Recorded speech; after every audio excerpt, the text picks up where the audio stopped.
Buenas tardes y bienvenidos todos. Buenas tardes y bienvenidos al público asistente, a la Cámara de Telecartagena y sobre todo a nuestros ponentes de hoy, doña Eva García y don Ignacio Chacón. Antes de nada, permítanme excusar la ausencia del presidente director de esta sociedad económica, a quien correspondería dar la bienvenida a todos ustedes y a nuestros ponentes, pero al que un deber inexcusable le ha impedido estar aquí hoy. De manera que a mí, en mi condición de consejero bibliotecario de esta casa, me cabe la satisfacción de recibirles a todos ustedes. Es para esta sociedad económica un doble honor recibir hoy a los ponentes con los que comparto esta mesa. Por un lado, doña Eva García, cuya columna La Ventana de Eva, que podemos disfrutar en toda la extensión de la palabra disfrutar en Cartagena Actualidad, es ciertamente una hermosa ventana abierta hacia Cartagena, y desde la que podemos contemplar, con un enfoque ameno y un estilo sencillo pero cuidado, y en ocasiones hasta coloquial, podemos contemplar, como decía, retazos de nuestra historia, rincones de nuestras calles más castizas, personajes inolvidables e historias y anécdotas de aquello que Unamuno llamaba la intrahistoria de los pueblos. No obstante esa sencillez, la lectura de muchas de esas ventanas nos revela una profusa labor de investigación, de entrevistas, de indagaciones, cuyo resultado, sin embargo, nos es ofrecido no con el estilo árido del erudito, sino con el estilo ameno y sencillo con el que un amigo a otro o un padre a su hijo les pondría esos contenidos. Eso es lo que nos cautiva, por lo menos lo que a mí me cautiva de esta columna de Las Ventanas de Eva. Nuestro segundo ponente, al que nos honramos en recibir, es don Juan Ignacio Chacón Bulnes, instrumentista y operador de planta química como profesión, pero ahora jubilado, y a quien la fascinación que sentía por uno de los elementos más emblemáticos de nuestra Cartagena, como es el submarino Peral, le llevó a una ardua labor de investigación por distintos archivos de nuestra geografía nacional. Investigación que cristaliza en un libro de inexcusable referencia para quien quiera acercarse a la historia y los entresijos de la construcción del submarino. El libro es El submarino Peral, día a día, su construcción, funcionamiento y pruebas, del año 2013. Este libro hizo a Chacón acreedor del primer galardón del prestigioso Premio Internacional García Diego, así como adquirir tal prestigio como investigador del submarino que a instancia de la Armada fue uno de los artífices del traslado del submarino Peral de su antiguo emplazamiento, que ustedes recordarán, a su ubicación actual, en un museo por fin digno de una pieza histórica de la que todos los cartageneros y todos los españoles nos deberíamos sentir orgullosos. Y hoy el señor Chacón viene acompañado de una maravillosa maqueta del submarino elaborada por él mismo a lo largo de... ¿Cuántos años dijiste, Juan? 5. De 5 años, a lo largo de 5 años, y acompañado también de su sabiduría para hacernos disfrutar con sus conocimientos sobre este elemento tan emblemático y significativo de la historia de Cartagena, patrimonio que, aunque no lo sea, yo me permito aquí nombrarlo, patrimonio material de todos los españoles. Doña Eva García, gracias por traer aquí hoy su ventana y hacer posible que nos acompañe don Juan Ignacio.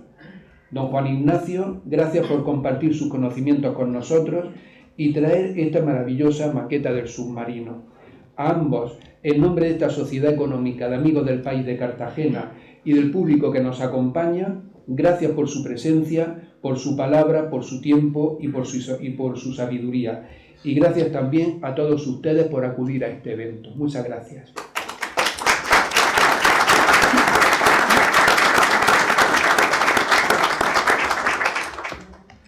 Bueno, muchísimas gracias a todos los asistentes que estáis aquí. Veo muchísimas caras conocidas, amigos, compañeros del teatro, amigos de mis padres y bueno, una serie de personas que siempre están en mi corazoncito, lectores de La Ventana de Eva y por supuesto pues personas que admiran y siguen a Juan Ignacio Chacón pues en su sabiduría que tiene en hablar de este submarino con el cariño que lo hace. Hace unos días se nos pasó por la cabeza el sacar a pasear un poco La Ventana de Eva sacarla de esas páginas del periódico que están muy bien porque, bueno, siempre a veces espero que vuestra mañana de domingo, mientras que tomáis un café, pues os sirva un poco de soplo de aire fresco.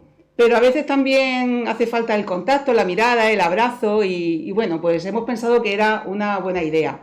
Y así lo hablamos con la, siempre se me hace, Real Sociedad Económica de Amigos del País de Cartagena, que bueno, son unos grandes, promueven muy bien la cultura y bueno, son los que iniciaron aquí en la ciudad todo este tipo de cosas y tenemos este salón de actos tan bonito para poder hacer este tipo de cosas. Así que muchísimas gracias por cedernos este lugar.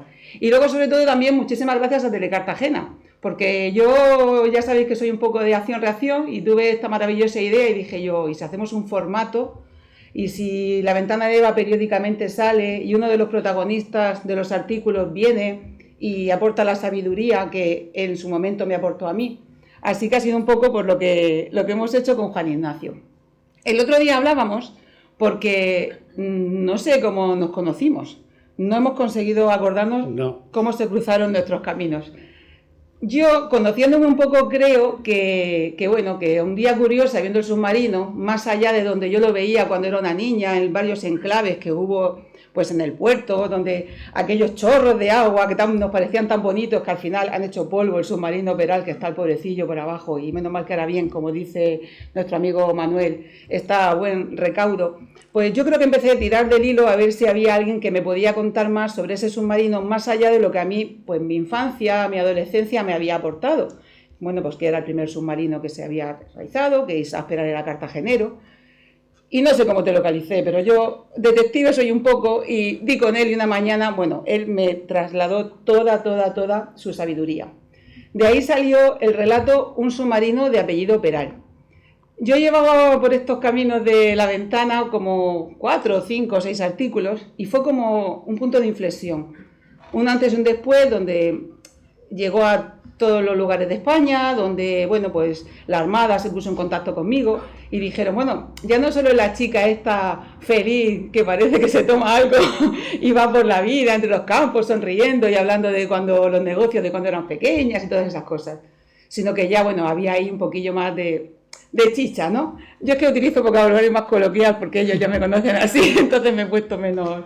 Y bueno, así fue como hicimos ese artículo y así fue como empezamos a contagiarnos de ilusión, él empezó a hacerlo así. Yo quiero decir que él, ahora lo vais a escuchar, él lo cuenta todo muy bonito, porque él es otro ilusionado. Yo al final intento relacionarme con personas ilusionadas. Y al final hoy yo creo que vais a llevar un momento muy bonito a vuestra casa, ¿no? En un jueves cualquiera, al final lo convertimos en un jueves especial y vais a disfrutar mucho de cómo él lo cuenta. Yo cuando me puse a escribir este relato, pues él me lo tuvo que contar muy bien y lo hizo muy bien y muy fácil, porque imaginar yo que no tengo ni idea ni de submarinos, ni de mecánica, ni de cómo funciona nada. La muestra está que ahora cuando yo abro el libro, pues me pongo a leer y digo, uff, esto lo escribí yo y todo se lo debo a él. Porque Juan Ignacio ante todo es generoso, se ilusiona por todo lo que hace y no ha sido el primer relato que yo he escrito con él. Hay uno muy chulo, que a lo mejor si algún día volvéis a responder con la misma alegría y volvéis a llenar la sala, igual volvemos con él, que es La grúa Sansón con una historia muy chula. Pero bueno, esto no es lo que nos conlleva hoy, pero las maquetas que ha traído Juan Ignacio, como bien ha dicho él, pues es fruto de la ilusión que él tiene. Y luego, sobre todo, hablando de generosidad, tiene una maravillosa que yo he visto en su casa, que es preciosa, que va a donar a la casa natal de Isaac Peral. Sí, por favor. Junto a la batería y el aparato de profundidad del submarino, que también lo tengo hecho. Entonces ya tenemos todo el mobiliario, ojalá y de verdad el ayuntamiento se mueva un poco y esa casa natal que llevamos ahí, que parece que nos cuesta avanzar, aunque yo sé que se están haciendo muchísimas gestiones, el avance ha sido ya muy grande, pues que ojalá y peguemos el acelerón y dentro de poco pues todos los cartageneros y cartageneras y toda la gente que venga de fuera para vernos y para visitarnos pues pueda disfrutar pues de un trabajo que de manera generosa él lo hace y que lo va a ceder a todos nosotros. Entonces, bueno, de ahí su generosidad.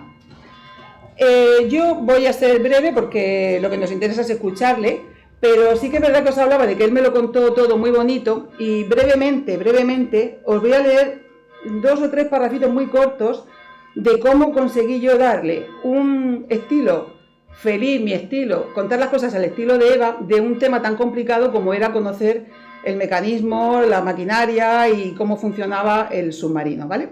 Entonces os leo esto un momentito y ya dejamos pasar. Hay una parte que al abrir pues me llamó la atención, después de haber, normalmente no suelo releer lo que escribo, pero bueno, visto esto pues me ha sorprendido de cómo me lo explicó él. El submarino Peral mostraba con orgullo los inventos que cada día su creador iba incorporándole. Su sistema eléctrico, corazón que ya empezaba a latir en su interior con una batería formada por 630 elementos. Sonido de motores que hacían bailar a las 2 hélices de propulsión y 2 motores eléctricos que le daban vida a las hélices que hacían subir y bajar esa criatura de acero de 22 metros de eslora. Y el purificador de aire, para que 12 hombres tuvieran el oxígeno suficiente para salir de puerto con todos los mecanismos de defensa suficientes para mantenerlo a salvo. Así aprendí con él, después de muchas lecciones, cómo funcionaba un poquito el submarino Peral. Vestido nuestro submarino con sus mejores galas, de acero brillante bañado por el sol de Cádiz, con esa luz y reflejos acompañados por la expectación y los aplausos, se fueron realizando una prueba de navegación tras otra, 6 meses posteriores a la botadura. Primero en el dique número 2 del Arsenal de la Carraca y finalmente en alta mar, donde con elegancia tanto del inventor como del gran invento, su hijo de acero, navegó a 10 metros de profundidad durante 1 hora, llegando al destino que las coordenadas le indicaban y celebrando el milagro que acababa de ocurrir. Todo esto es muy bonito, porque esta historia es muy bonita, pero claro, todos sabemos que Isaac Peral, pues el hombre no tuvo mucha suerte aquí en España, y a veces, aunque luego el final es el que hoy tenemos, que tenemos al submarino pues con nosotros, después de haberlo traído y después de haberle intentado hacer todas las restauraciones que él ya comentará, pero hubo un momento que bueno, que no es bonito, no es de sonreír, pero sí que es verdad que debemos de conocer y todo lo que se ha hecho después para poder que esté en este museo naval que nosotros tenemos en Cartagena. Porque dice, y una mañana el invencible buque de acero se despierta con su interior vacío, despojado de sus entrañas, cubierto de óxido provocado por las lágrimas caídas sobre el metal, desprotegido y olvidado en un rincón del Arsenal de la Carraca. Su inventor, desolado y abatido, abandona la armada, quedando también abandonado durante 38 años nuestro submarino Peral. Ni el manifiesto intentando defenderse de tanta injusticia que escribió nuestro genio en un diario madrileño de poca repercusión, El Matute, tuvo trascendencia. Yo le quiero dar las gracias a Juan Ignacio por hacerme capaz de contar las cosas así, porque no es fácil contar las cosas para escribirlas a la forma de Eva. Entonces, pues poquito más os quiero decir, que muchísimas gracias por vuestra asistencia, que ahora vais a disfrutar un montón, que como bien han dicho Juan Ignacio, no quería traer ningún libro, pero digo, ya a lo mejor la gente termina y se emociona y alguien quiere tener su libro o quiere... En el caso de que se ha traído 2, no vaya a ser que alguno quisiera 5 y no lo pudiera vender. Pero tenéis los libros en la librería Alcaraz, en la librería Laura y la Montaña Mágica, por si algún día os apetece hacer un regalo bonito o lo queréis tener en vuestra disposición.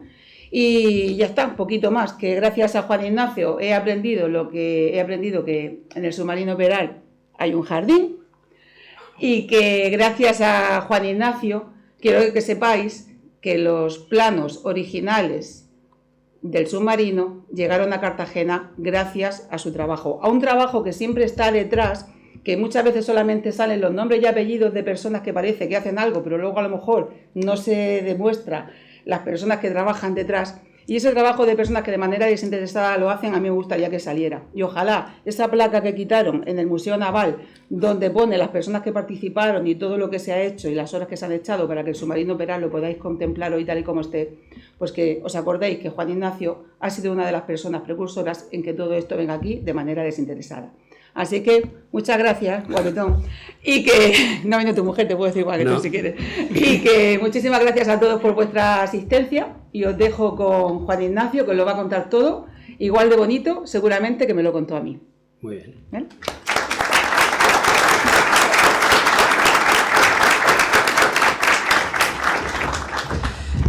A mí lo que pasa es que no me gusta dar las las charlas sentado, así que me voy a poner en aquella esquina.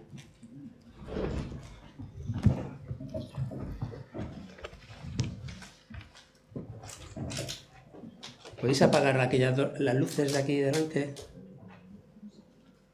Apaga las luces.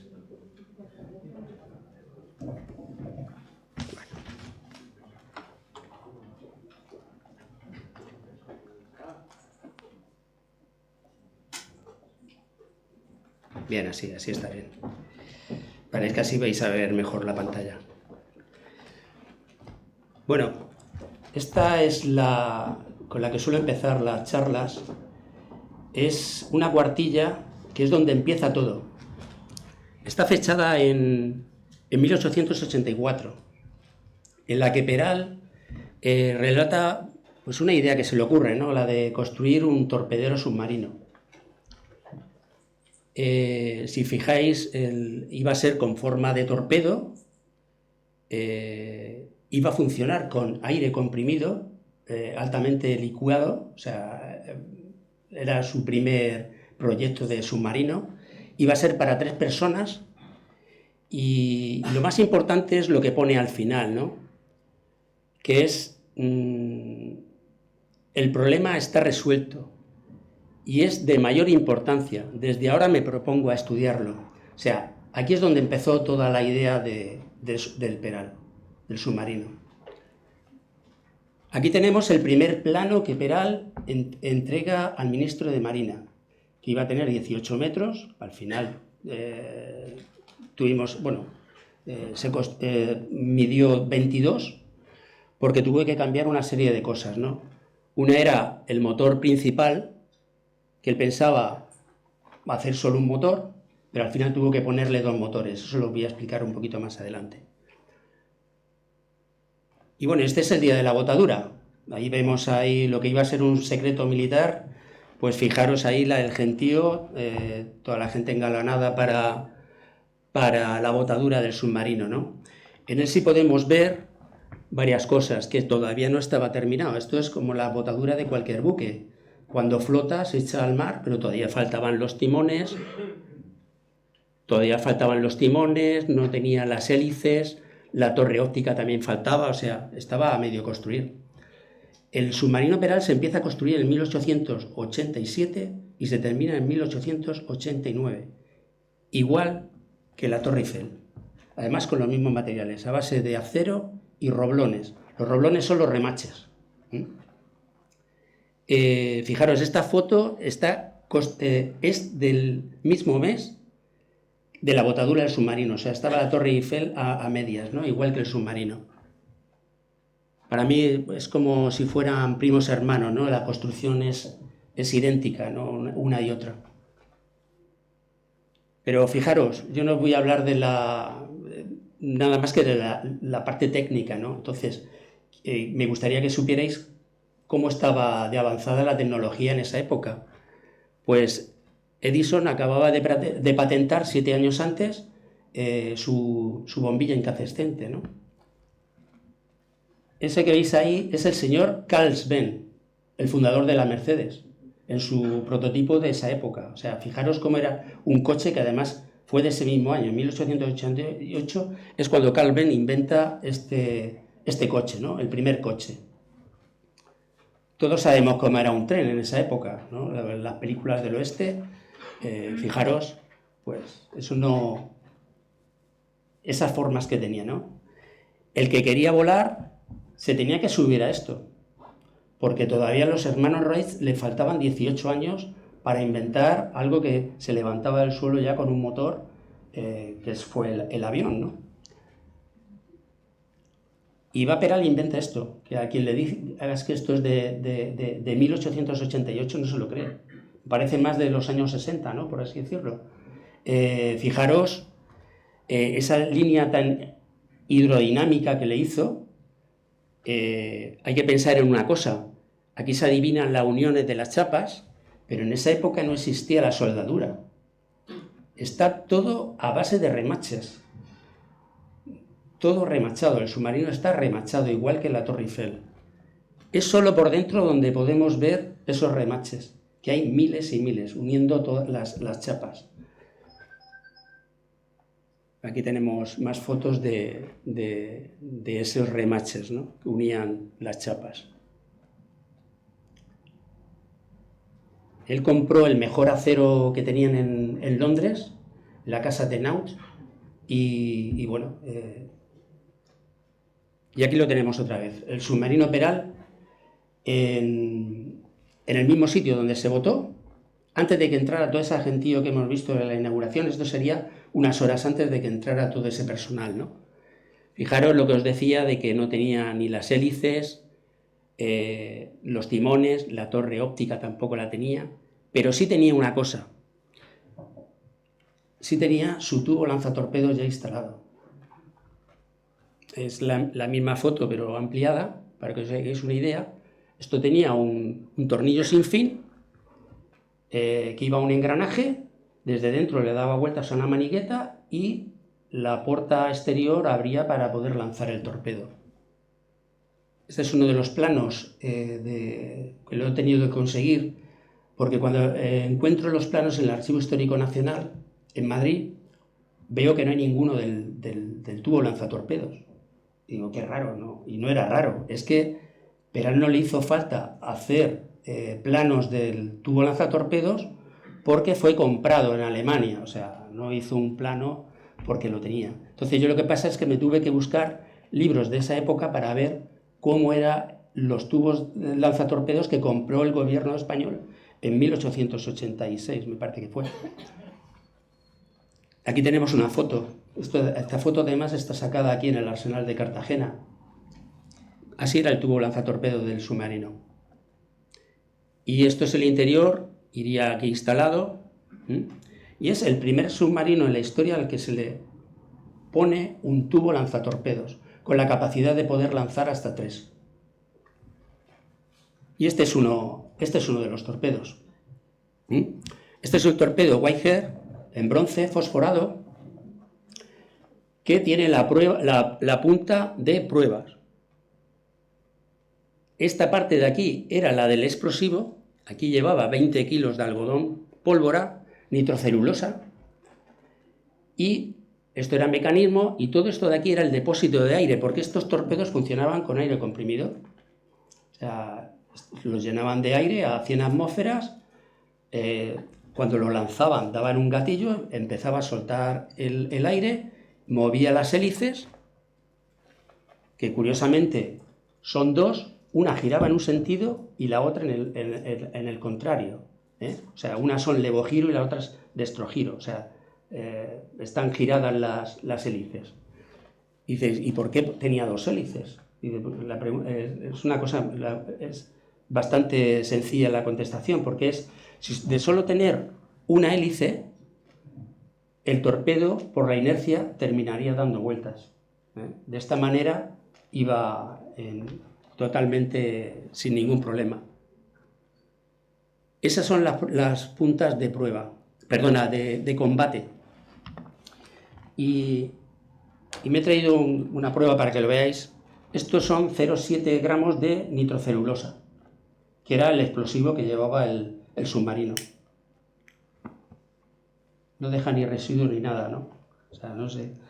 Esto lo habréis visto mucho en los trucos de magia, que te hacen esto, ¿no? Y aparece una paloma. Yo lo de la paloma todavía no sé hacerlo, ¿no? Pero me gusta y lo suelo hacer 2 veces.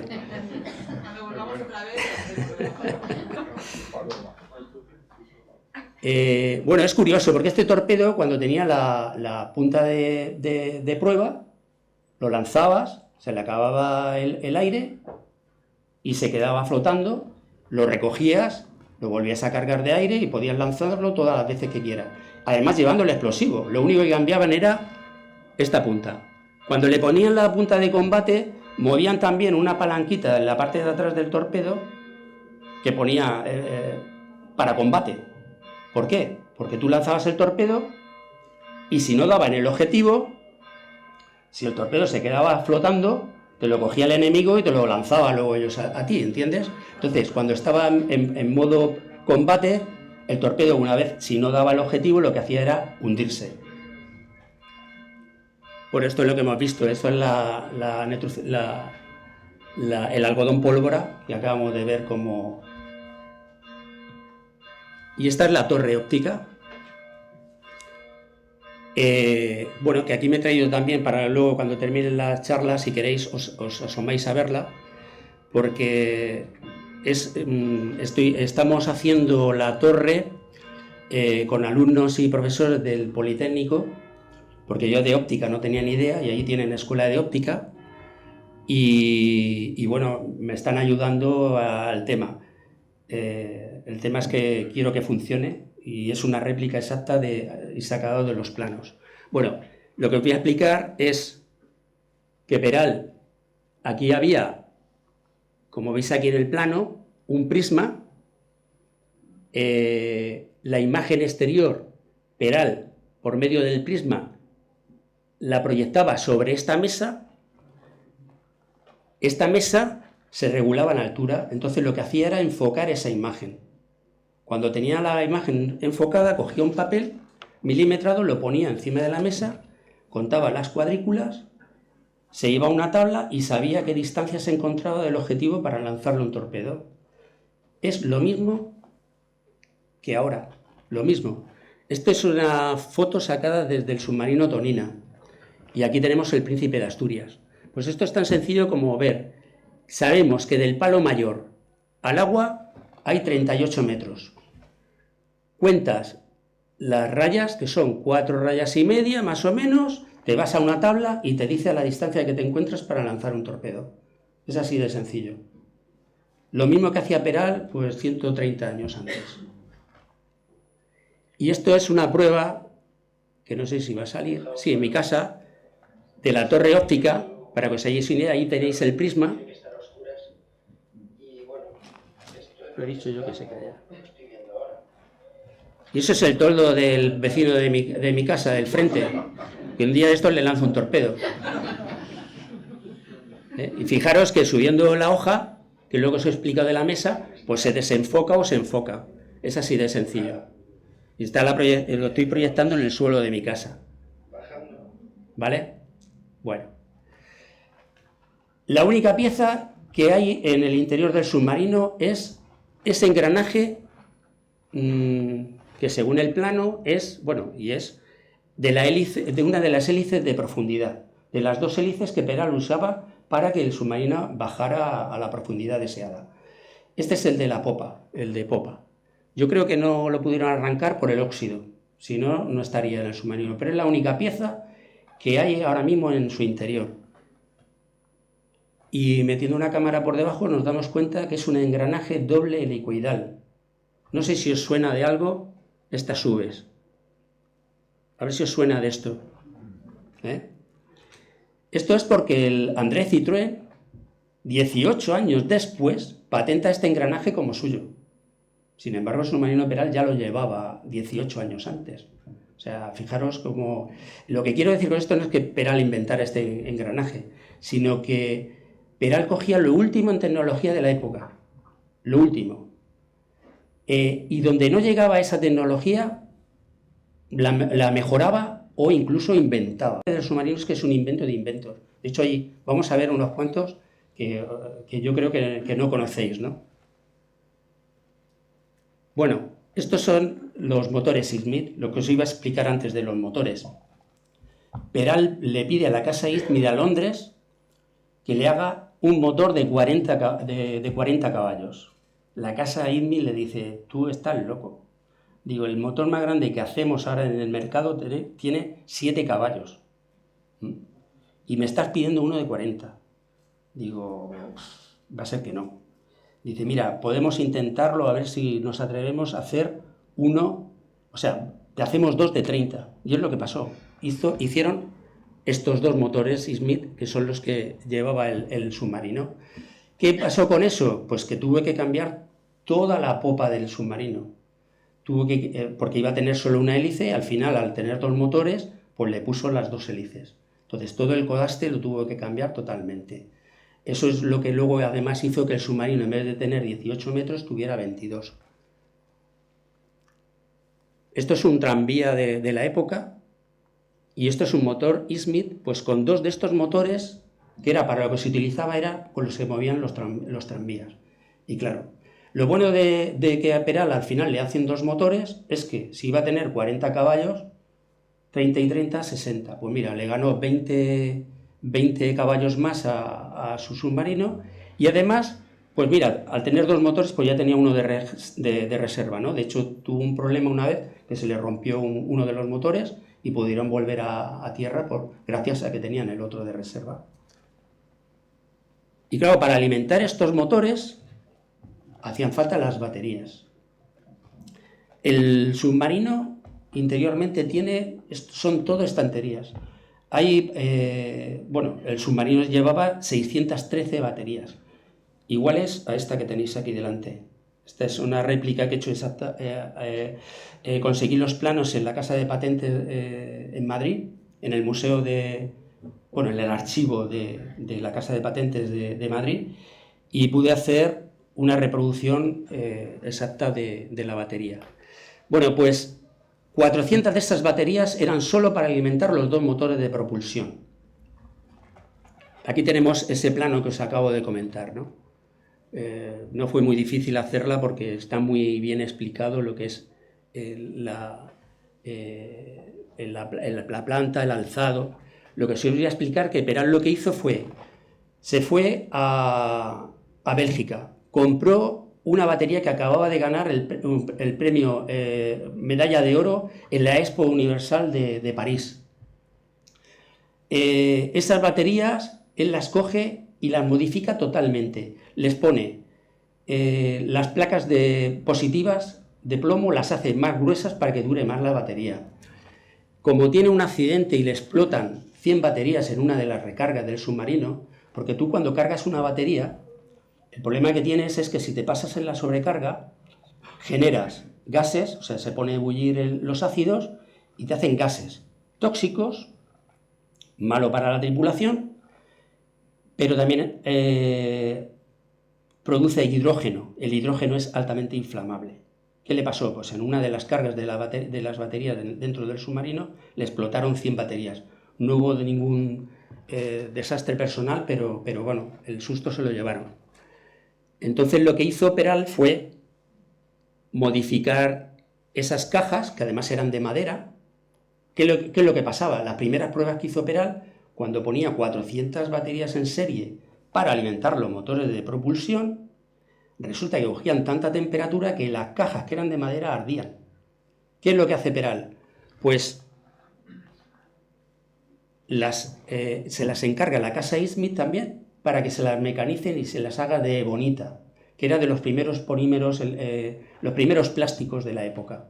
Es a base de azufre y caucho. Lo que hace también es, para que no me pase la sobrecarga, pues pongo un electroimán que a medida que se vaya cargando la batería, pues salte y me desconecte la batería cuando esté al 100%. Y pone unos manguitos de entrada y salida donde van todas las baterías conectadas para sacar al exterior y que los gases, cuando cargue la batería, pues por medio de una bomba de bonita también, lance al exterior los gases. Bueno, esta es la réplica que os he enseñado. Y bueno, igual que ahora, esto es de una batería de una Fairwind, y fijaros que va con los manguitos unidos para eso iría una bomba para que los gases, si tú vas a cargar esta batería en un interior, pues los gases los saques al exterior. Así eran las carpetas donde estaban los planos, ¿no? La verdad es que esta maqueta tiene la culpa de mi pasión por el personaje de Peral, ¿no? Yo siempre quise saber cómo era el submarino por dentro, porque por fuera ya lo sabemos todos, un pepino que no tiene nada, o sea, pero yo siempre he querido saber cómo era por dentro. Entonces, mi afición por esto fue buscando los planos. Pues yo digo, yo necesito los planos para hacerme la maqueta, si no, imposible. Y bueno, estuve buscándolos, como no los encontraba por ningún lado, empecé a comprarme todos los libros que se han escrito sobre Peral, de todas las épocas, en librerías de anticuarios, o sea, y fui enamorándome del personaje, ¿no? Y en uno de los libros me dio una pista de que probablemente los planos estaban en el Archivo Histórico Nacional. Me fui para allá y me encontré, pues esto, más de 300 planos originales en el archivo, que nadie había preguntado nunca a nadie por ellos, y que cuando yo los pedí, oye, quiero ver los planos, me dijeron, te podemos sacar 3 planos al día. Digo, ¿qué me dices? Yo vengo de Cartagena, dicen, solo te podemos enseñar 3 planos. Y bueno, pues vale, sácame 3, digo, sácame el de las cuadernas, el de los timones y los motores, que quiero verlo. No, te los sacamos a voleo, porque están sin clasificar, no están microfilmados, nada. O sea, estaban los planos metidos en 2 cajas. Diversos Peral 1 y Diversos Peral 2. Ahí están. 17 carpetas de los planos originales dibujados por Peral y sus delineantes. Entonces, claro, cuando yo encontré esos planos dije, ostras, esto, la maqueta, voy a apartarla, que nadie va a hacer la maqueta sin los planos, pero yo lo que tengo que hacer es escribir un libro sobre lo que he encontrado, ¿no? Entonces hice el libro, gané un premio y bueno, es lo que me ha hecho. Yo sigo investigando Peral, no me he puesto con otros personajes, solo con Peral. Y aquí tenemos, pues, uno de los planos de esta carpeta. Es cómo se estivaban los torpedos, o sea, cómo Peral se le ocurrió estivar los torpedos en su submarino. Lo que hacía poner una especie de, como de caño a pescar, un pescante en la cubierta, cogía los torpedos y los introducía dentro del submarino, ¿no? ¿Qué es lo mismo que se hace ahora? Esto es aquí en Cartagena. Se pone una teja, como hemos visto aquí, y metes el torpedo. Lo mismo que se hace ahora. Pero no solo en España. Esto es un submarino americano. O sea, se le ocurrió una cosa hace 130 años que se sigue haciendo todavía. Y estos son los servicios de aire. Vale, pues Peral, claro, la gente me pregunta, oye, ¿cuánto tiempo podía estar el submarino bajo el agua? Y claro, la gente siempre piensa en la duración de las baterías. Digo, y no es eso. Lo importante, tú puedes coger el submarino, te vas a fondo del mar, apagas toda la electricidad y te puedes tirar allí, pues yo qué sé, los días, ¿no? Pero claro, el tema es la respiración sobre todo. O sea, yo creo que los submarinos actuales, cuando hacen una campaña y van a salir 3 meses, lo que le dice que vas a estar 3 meses fuera de puerto, o sea, en alta mar, son los víveres, porque hay que comer. O sea, si se acaba la comida, ¿qué haces tú? O sea, no te importa lo que dure las baterías o lo que dure el diésel, te importa que la gente tiene que comer, si no se mueren todos. Pues esto igual. Esto es sobre todo la respiración. He hecho unos cálculos con la presión que había en los depósitos, que llevaba 4 depósitos de aire, y podía durar 14 horas solo con el aire que iba echando esos depósitos.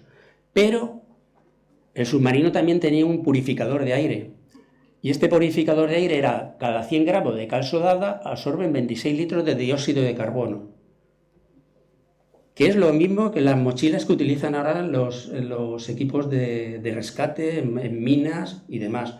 No llevan una botella, porque los bomberos llevan una botella, pero tienes para 45 minutos. Si tienes que subir a un 10º piso, cuando has llegado arriba, tienes que bajarte porque ya se te ha acabado la botella.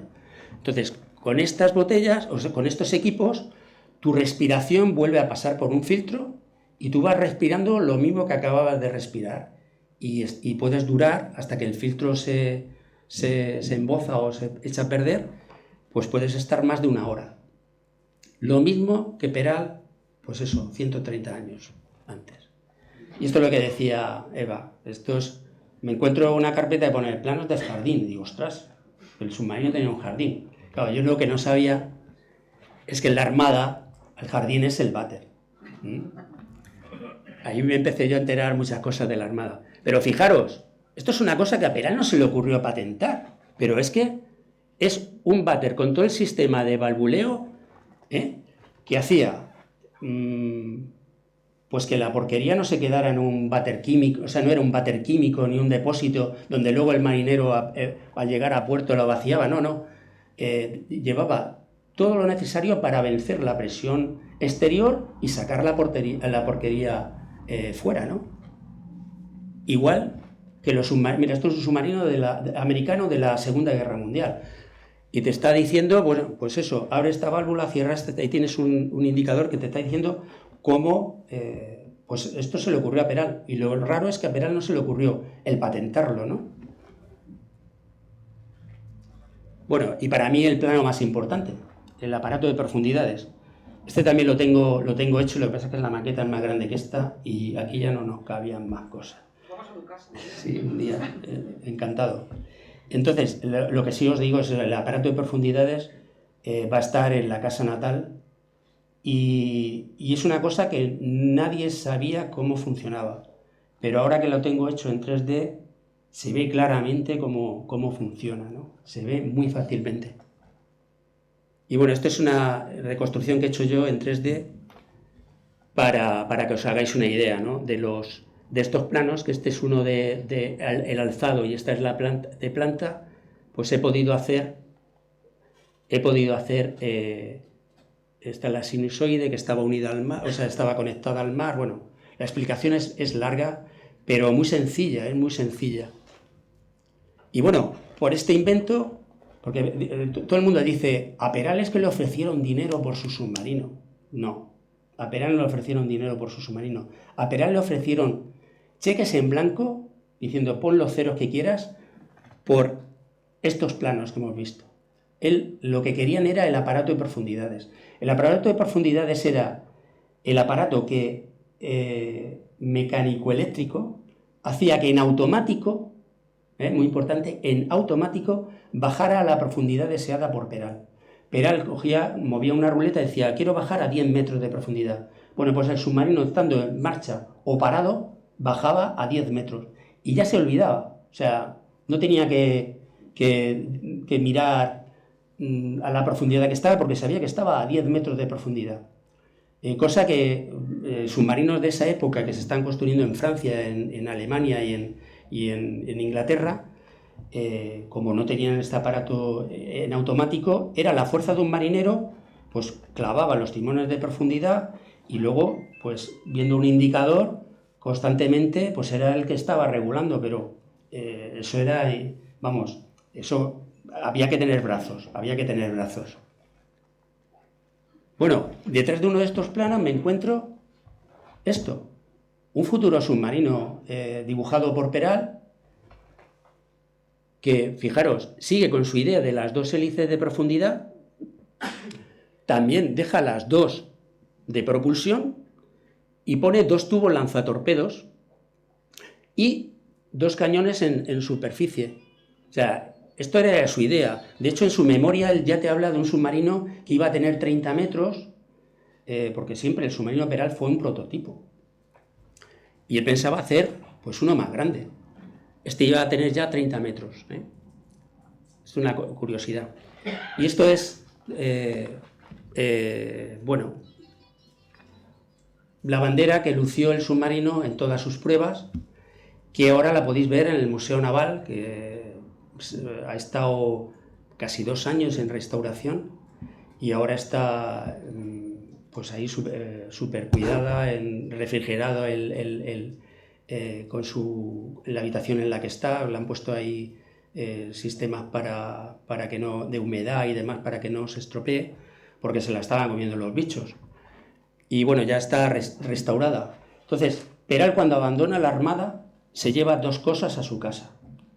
Una son los planos, porque no quería que cayeran en manos del enemigo. Si estaban tan interesados las potencias extranjeras, pues digo, esto en el momento que yo le quite el ojo de encima, esto vete a saber dónde termina. Entonces se llevó los planos y esta bandera, no se llevó otra cosa del submarino. ¿Y luego los planos te los llevaste tú?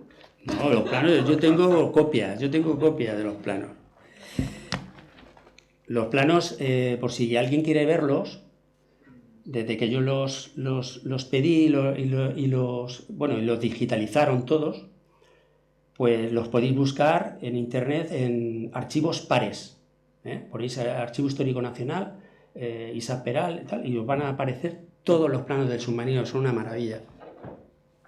Y yo aquí, como voy a hablar de fechas y demás, pues suelo coger un poquito la chuleta, ¿no? Pero bueno. Ahora vamos a ver ya de las pruebas. Ya hemos visto cómo funcionaba el submarino más o menos. Ahora lo que vamos a ver es las pruebas preliminares.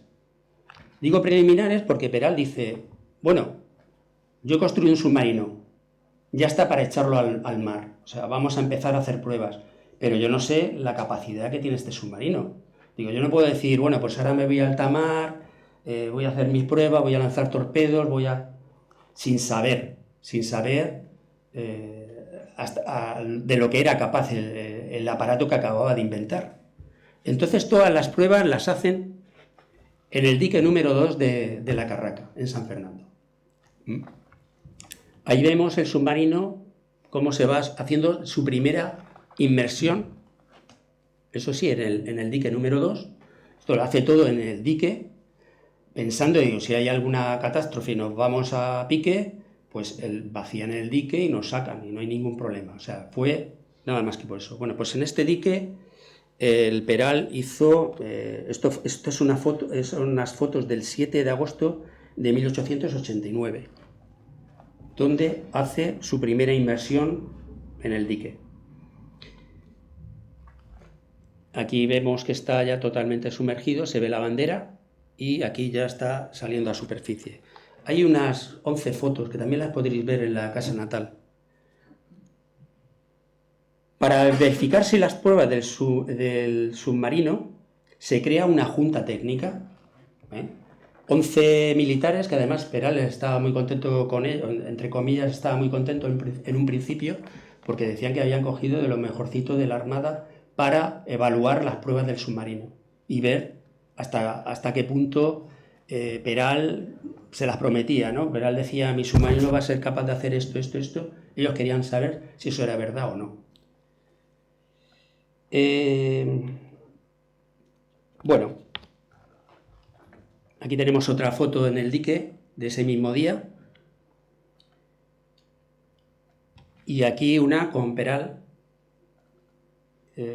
pues ahí en postura chula. Esta foto la encontré, por ejemplo, en el archivo del Palacio Real. El 26 de agosto de 1889 el Peral sale a alta mar y después de realizar pruebas de navegación regresa a Puerto de Cádiz y dispara un torpedo estando en superficie. O sea, en esa fecha es el primer torpedo lanzado bajo el agua, ya fuera ya del dique incluso, ¿no?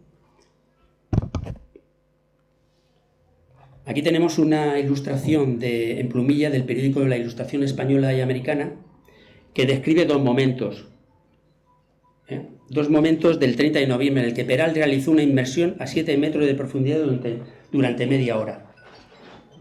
Bueno, esta foto me encanta, o sea, este dibujo me encanta porque lo que iba a ser un secreto de Estado, pues resulta que se corría la voz en Cádiz, en San Fernando, en todos lados, de que, oye, que el submarino Peral va a salir a alta mar a hacer sus pruebas.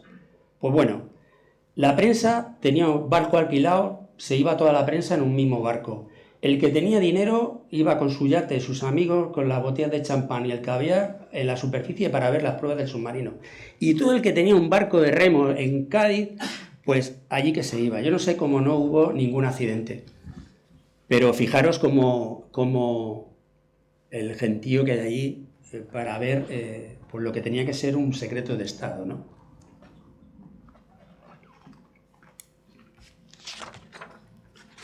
Durante esos meses el submarino realizó inmersiones, disparos de torpedos, se realizaban pruebas de puntería con la torre óptica y de regeneración de aire, ¿no? El 25 de diciembre realizó varias inmersiones a 9 metros de profundidad durante 16 y 20 minutos y lanzó un torpedo. Por el éxito de las pruebas se dieron 3 vivas al rey y España. O sea, la tripulación del Peral, para celebrarlo, pues estaba muy contento. Y bueno, y terminan las pruebas preliminares. Peral hay un momento que dice, bueno, ya sé hasta qué punto mi submarino es capaz de hacer lo que yo he prometido, ¿no? Y entonces se hacen las pruebas oficiales. Bueno, a Peral le dan una lista con 4 pruebas que quieren que se haga. La primera prueba era la de velocidad y radio de acción. Querían que el submarino saliera en 3 días distintos sin recargar baterías entre salida y recorrer unas largas distancias a medios, a cuartos y a toda carga. Querían que el submarino saliera, como no iba a dar tiempo que se gastaran las baterías al día siguiente sin recargar, iba a salir otra vez hasta que las baterías se cargaran, o sea, se agotaran totalmente. Peral, que sabe de electricidad, porque desde luego el que hizo esta prueba no tenía ni idea, pues le dijo, oye, es que si descargamos las baterías y las dejamos al 0%, pues ya se acabaron todas las pruebas, ya no puedo hacer ninguna más. Eso lo sabemos todo el que tiene un coche, que cuando la batería se te ha ido a pique, ya aunque vayas un día y le pongas las pinzas, ya sabes que pasado mañana tienes que cambiar la batería porque ya te has quedado sin carga. Pues a Peral no lo entendieron y ahí empezó una primera discusión ya con él, de decir, bueno, como que si se negaba a hacer esta prueba. Peral ya lo que les dijo, mira, vamos a dejarla y la hacemos la última, ¿me entiendes? Pero si la hacemos la primera, se acabó el invento. No, la gente es que no tenía ni idea de electricidad. La segunda sería la de navegación submarino a 10 metros de profundidad y durante 1 hora el submarino saldría a superficie en unas coordenadas fijadas. Esto lo hizo el 7 de junio de 1890. El 7 de julio sale a alta mar y coge con su aparato. Bueno, hay que hablar. A mí me preguntan muchas veces, oye, pero ¿este fue el primer submarino? Digo, todos los países tienen el primer submarino. Los franceses dicen que ellos tienen el primer submarino, que es el Grinot. Aquí en España está que se Monturiol con su Itinio. Vamos, país al que vayas te van a decir que ellos tienen el primer submarino. Pero la primera navegación, que es por lo que yo creo, la primera navegación de la historia, la hizo el submarino Peral. Y no porque tuviese forma de submarino, sino porque es lo que te define un submarino. Son los equipos que lleva un submarino. Los equipos. O sea, tú tienes que estar, cuando estás debajo del agua, tienes que saber dónde estás, a qué profundidad estás, dónde estás, y cuando vas a salir, saber dónde vas a salir. Eso era gracias a los equipos que llevaba el submarino Peral. El submarino Peral llevaba una corredera eléctrica. La corredera era el contakilómetros del submarino. Era por medio de una hélice, al desplazarse, pues le iba diciendo a la velocidad a la que iba y el terreno recorrido. Llevaba el aparato de profundidades, que era en automático, ya hemos explicado. Él decía, quiero bajar a 10 metros, y el submarino bajaba a 10 metros. Y llevaba la aguja náutica, que era la que le indicaba el rumbo a seguir. Vale, pues el 7 de junio de 1890 sale a alta mar, se tira baja a 10 metros de profundidad gracias al aparato de profundidades, navega durante 1 hora y sale en unas coordenadas preestablecidas, inaugurando de esta manera la primera navegación submarina de la historia. Y por lo que yo creo que es el primer submarino. Porque Monturiol, cuando echó su submarino en Barcelona, en el puerto, y estuvo navegando bajo el agua, sabía que estaba en el puerto de Barcelona. Pero nada más. Pero él no sabía ni dónde iba a salir ni nada, porque no tenía ningún equipo que le dijera, oye, has recorrido tanto, llevas tanto tiempo debajo del agua. No. Entonces, es lo que yo discuto con la gente. O sea, ¿para ti qué es un submarino? Pues si el de Monturiol te parece que era un submarino, pues ala, hagan a la perra, para ti el submarino. Es así, ¿vale? Es igual que si ahora yo pidiera permiso al comandante del S-81, me subiera con un martillo y diría, ¿dónde está aquí los aparatos, ¿no? Y cogiera el profundímetro, lo machacara con un martillazo. ¿Entiendes? Lo cojo, le rompo todo. ¿Vosotros creéis que el S-81 sería un submarino? No, como mucho saldría a flote, pero no puedo navegar sumergido porque no sé a qué profundidad voy a ir. me ha roto el GPS, no sé por dónde voy, o sea, pues eso, es eso. Un submarino no es porque tenga forma de submarino, es por los equipos que lleva ese submarino. Me enrolla mucho. Bueno, la tercera prueba era la de disparo de torpedos e invisibilidad. Esto se separó en dos veces. Vamos a hacer esta prueba de día y vamos a hacer la misma prueba pero de noche. Vale. El Peral sale a alta mar y le está esperando el Colón, que es un buque de línea, bueno, un buque, ¿cómo es? Bueno, el Colón. Sale a alta mar y la idea era, sumergido, acercarme.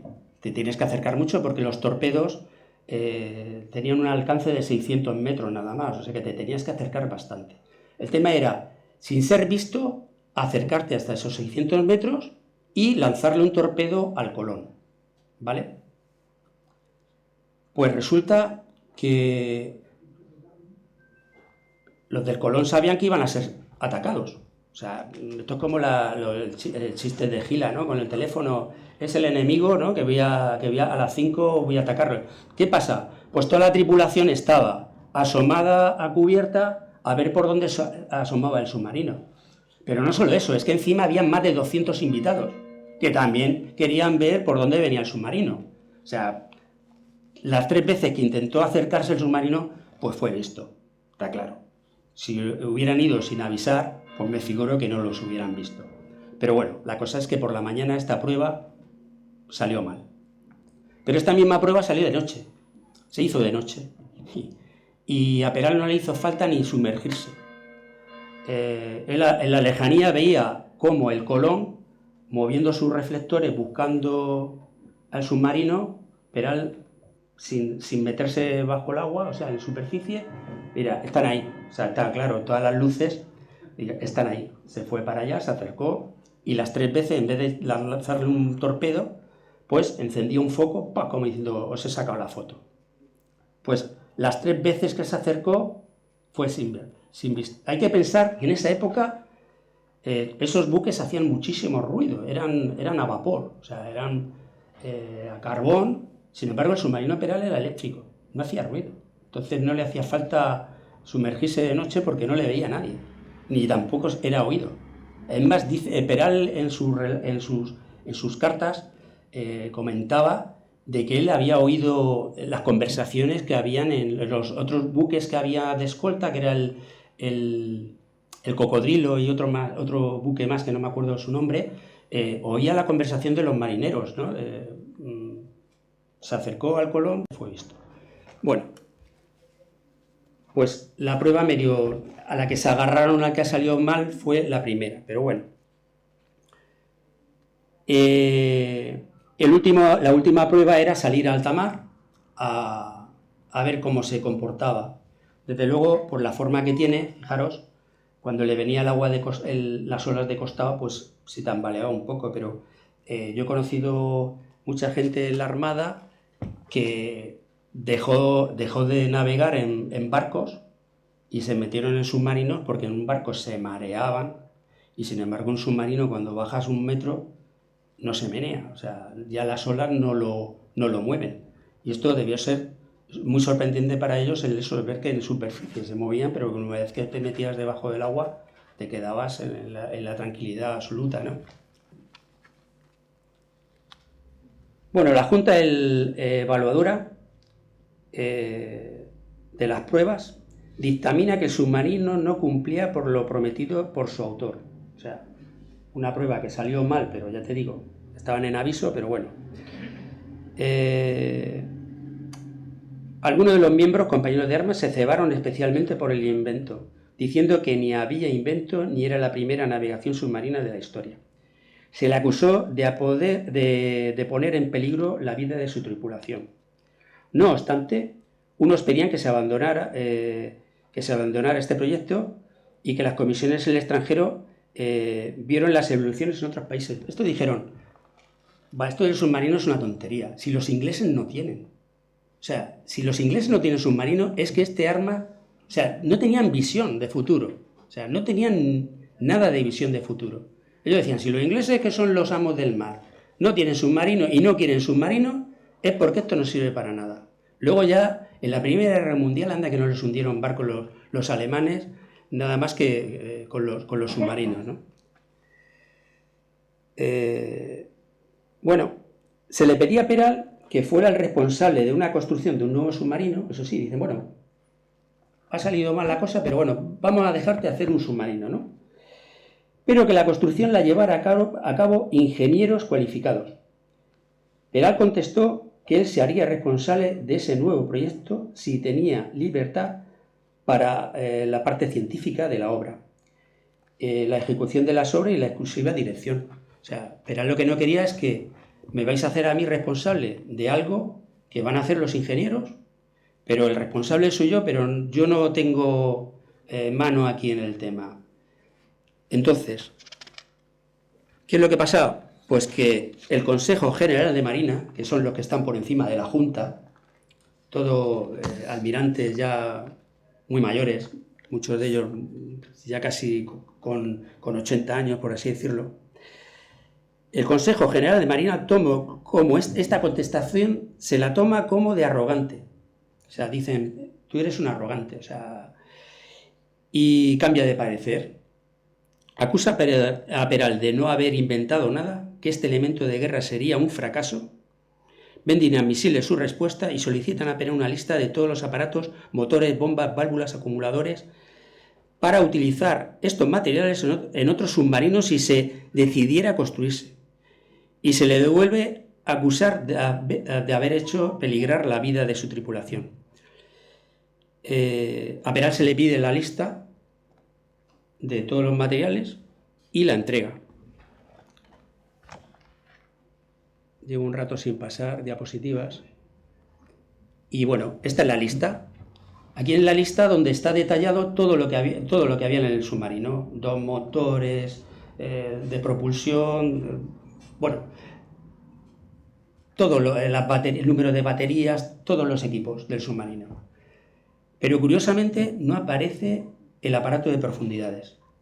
Y en esto hay una serie de leyendas, ¿no? Que yo no, en mi libro, por ejemplo, no las pongo porque no las he encontrado en ningún sitio, ¿no? Una dice que la tripulación del submarino, a golpes de martillo, destrozan el aparato de profundidad diciendo o esto es de Peral o no es para nadie, y lo destruyen. Otros dicen que está enterrado en la casa donde vive, o sea, donde vivía Peral. Hay una leyenda muy chula y bueno, y que puede ser que esté enterrado, que me cuadra más, porque eso de destruir algún bien de la Armada estaría penado y alguno terminaría en el calabozo. Lo curioso de esta lista es eso, que no aparece el aparato de profundidades. Unos meses después, el capitán general del departamento de Cádiz, Montojo, le encarga a un ingeniero naval militar que haga una lista más completa. Bueno, ahí pone hasta los metros de cable que había, bueno, todo, o sea, hasta el último tornillo. O sea, un listado también muy largo que está en el viso del Marqués y pone aparato de profundidades incompleto. O sea, yo pienso que las piezas más importantes Peral debió de esconderlas porque no quería que cayeran en manos del enemigo. Bueno, la cosa es que Peral se lo piensa y abandona la Armada. Y ya pues el submarino pues queda abandonado en la Carraca. Este es el mismo sitio donde fue su botadura. Aquí cuando subía la marea el submarino le llegaba a tocar el agua. El mismo sitio, pero echado para adelante. O sea, el submarino yo creo que allí molestaba. Es como el Tonina, que lo hemos tenido, bueno, lo tenemos ahí, que está ahora en Navantia y lo corren para un lado, lo corren para otro porque está molestando, ¿no? Y estaba molestando. Esta chimenea del tejado, no es del submarino. Pero bueno, ya vemos que le han quitado los ejes, las hélices. Fijaros, en 1892 la escuela de torpedos, que estaba aquí en Cartagena, no estaba todavía la base de submarinos, no existía la base de submarinos. Entonces, la escuela de torpedos estaba aquí en Cartagena.